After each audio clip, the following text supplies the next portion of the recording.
بشنوید ای دوستان این داستان، خود حقیقت نقل حال ماست. سلام و درود بینندگان عزیز، امیدوارم که همگی خوب و تنصیحت هستید. ادامه مباحث خودشناسی هست در آثار حضرت مولانا جلال الدین بلخی و بخصوص کتاب عالم شمولی حضرت مولانا مثنوی معنوی. در بحث‌های قبلی ما اطراف ضرورت خودشناسی و اینکه اگر انسان خود را نشناسد چی بلاهایی هست اینها رو صحبت کردیم. اما امروز می‌خواهیم یک موضوع دیگری را اطراف این خودشناسی که در یک جمله اگر گفته گذاریم این است که نقش و نگارهای ظاهری در اصل مانع رسیدن به خودی ما می‌گردد. یعنی این نقش و نگارهای ظاهری ما را از خود دور میکند اگر ما نسبت خودمان شناخت پیدا نکنیم. چون وقتی ما نمیدانیم اصل چی هست یا کی هست، اون وقت معلوم است که ما به دیگر چیز میپردازیم و اصلی مطلب را فراموش میسازیم. حالا مولانا این بحث را به صورت یک تمثیل زیبا آوردن. مثلا اینجا میگویند دیدم اندر خانه من نقش و نگار، دیدم من در خانه من نقش و نگار، بودم من در عشق خانه بیقرار. من گویا در این خانه، حالا ما اون من را اون روح اصلی خودمان تصور کنیم. دیدم من در خانه من نقش و نگار، خانه را یا دنیا یا این تن، یعنی وقتی من در این تن نقش و نگارها را دیدم، به این تن پرداختم، بودم من در عشق خانه بیقرار، فکر کردم که همه ای بود و نبودی من همین تن است، همین خانه است. یعنی من اون اصلی خود را فراموش کردم. دیدم من در خانه من نقش و نگار، بودم من در عشق خانه بیقرار، بودم از گنج نهانی بیخبر، ورنه دستنبوی من بودی تبر.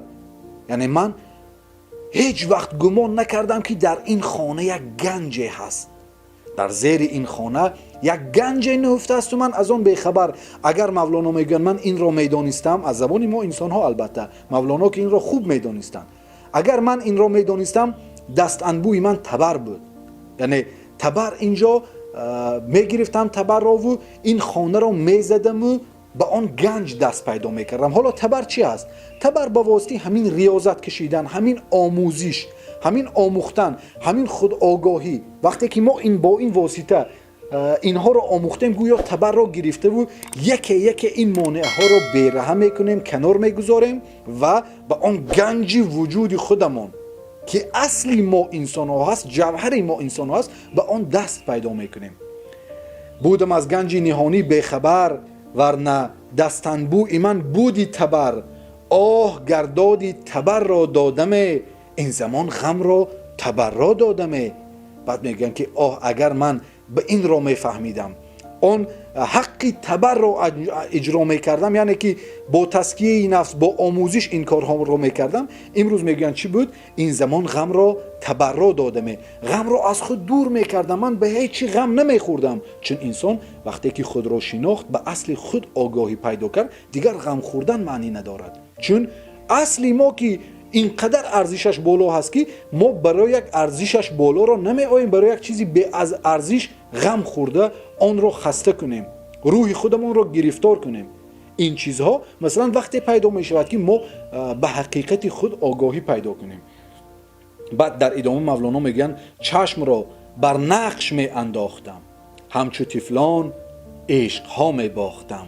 میگن من وقتی که خود را نمی شناختم در اصل گویا چشم به نقش ها می انداختم. یعنی کودکان را وقتی اگر ما نگاه کنیم، وقتی در یک خانه پر نقش نگار باشد، همش آن نقش ها را نگاه میکند، با آن نقش ها ذوق میکند، یعنی راحت میکند که چقدر این صورت ها، این نقش های زیبا هستند. مولانا کسانی را که مثلا خود آگاهی نیستند، خودشناس نیستند، به کودک تشبیه میکنند. یعنی در اصل میگن انسانی که خود را نمیشناسد، اگرچه 50 سال و 60 سال و 70 ساله هم باشد، او هنوز به بلوغ معنوی نرسیده است.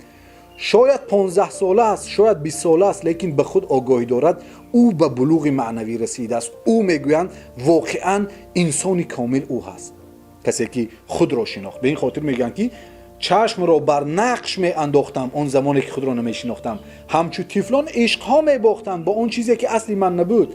پس نکو گفت آن حکیمی کامیار کی تو طفلی خانه پر نقش و نگار. میگن پس نگاه کن که آن حکیمی کامیار، منظور اینجا حضرت سنایی غزنوی است که میگن چی گفت که کی تو طفلی خانه پر نقش و نگار. ای انسان، ای کسی که خود آگاه نیستی، تو مثل همون طفلی هستی که در یک خانه پر نقش و نگار، یعنی همش به نقش و نگار این تن میپردازی، این دنیا میپردازی، هیچ به آن اصلی خودت چی نمیپردازی. این بیت رو مثلا مولانا به قول همین معنی رو از سنایی گرفتن که سنایی حضرت میگویند اندرز من به تو این است که تو طفلی و خانه رنگین است.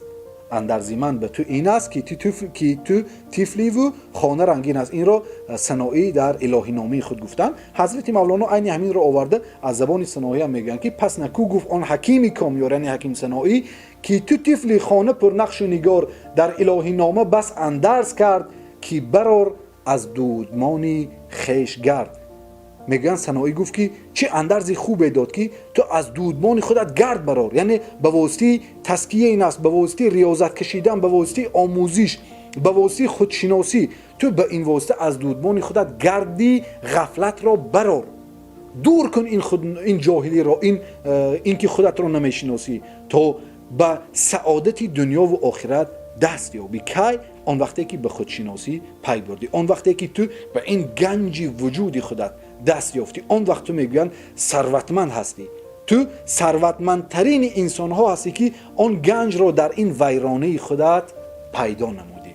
خوب، این بود مباحثی امروزمون آید این که نقش و نگارهای ظاهری در اصل یک مانع می شود به این که ما به اصل خودمون شناخت پیدا کنیم. حالا وقتی که ما این نقش و نگارها رو بشناسیم که اینها اصل نیستن، آهسته آهسته آن گنج وجودی خودمون رو پیدا خواهیم کرد. به امیدی همون روزی که این گنج رو همگی پیدا نماییم. تا ثبت ها و برنامه های بعدی تنصیحت و خانه آباد مانید. خیر.